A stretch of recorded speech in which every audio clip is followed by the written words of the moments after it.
This is my broken onson handheld vac. I didn't include the extension because it's just too long.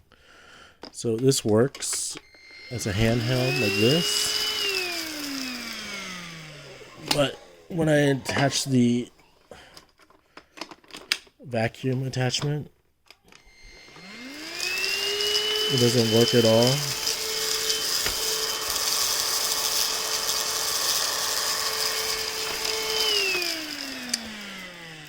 It used to work when it was to the right side like this. The light would come on.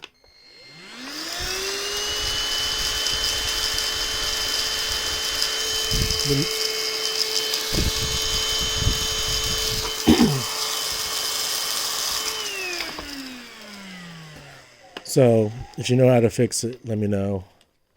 I've owned this vacuum for 3 years, and I don't think Onson makes any, what do you call it, vacuums anymore on Amazon. It'd be nice if I could get this part somehow, but it's not sold anywhere. So, if you know how to fix it, let me know. I'm going to try opening it up. There's all these screws here. So first start with this thing, and then I'll work my way down to the other parts.